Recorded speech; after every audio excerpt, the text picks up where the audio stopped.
De nombreuses années se sont passées depuis l'époque d'Adam et Ève. La population sur la terre a augmenté. Cependant, la terre était pleine de violence, parce que la méchanceté de l'homme était grande sur la terre. Dieu était très en colère. Le monde est plein de violence et de mal. Je regrette d'avoir fait l'homme sur la terre. Je vais les supprimer de la surface de la terre. Mais il y avait un homme bon sur la terre. Il s'appelait Noé. Noé aimait ses voisins et aimait Dieu. Il a toujours été avec Dieu. Dieu a choisi Noé.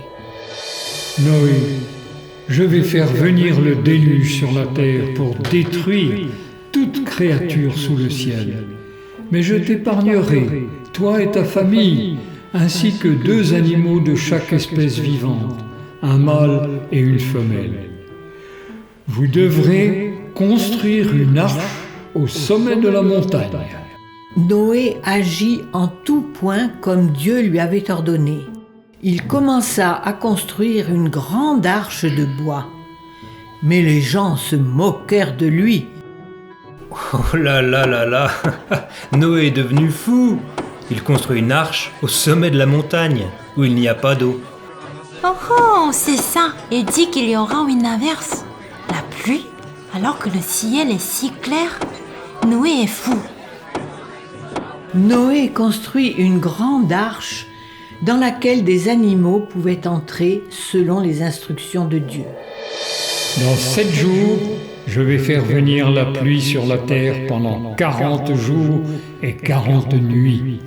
Le jour dit, 2 animaux de chaque espèce vivante entrèrent dans l'arche. 2 éléphants, 2 lions, 2 girafes, même des oiseaux. L'arche était remplie d'animaux.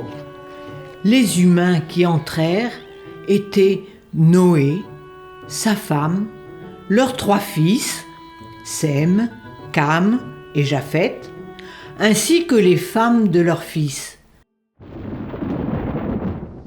Il y avait seulement 8 personnes. Alors que la porte de l'arche se fermait, la pluie commença à tomber. C'était comme s'il y avait un trou dans le ciel. La pluie tombait jour et nuit. Les eaux montèrent et recouvrirent toute la terre. Il ne resta plus rien sur la terre, sauf l'arche qui retenait Noé, sa famille et les animaux. La pluie cessa finalement le 40e jour. Le monde était couvert d'eau. Rien ne put être retrouvé. Mais Noé, sa famille et les animaux dans l'arche étaient en sécurité. Un jour, Noé envoya une colombe. Mais la colombe ne put trouver un endroit pour se poser, et elle revint dans l'arche. 7 jours plus tard, Noé envoya encore la colombe. Cette fois, la colombe revint avec une feuille d'olivier dans son bec. Noé sut que l'eau s'était retirée de la terre. 370 jours après le déluge, la terre était sèche. Dieu parla alors à Noé. Noé, sors de l'arche, toi et ta famille. Noé et sa famille sortirent de l'arche. Les animaux sortirent également de l'arche. Noé bâtit un autel pour Dieu et lui offrit une offrande en remerciement. Il n'y aura plus jamais de déluge pour détruire la terre. Dieu plaça son arc-en-ciel dans les nuages. Cet arc-en-ciel était un signe de son alliance avec les hommes, promettant qu'il ne détruirait plus la terre avec les eaux.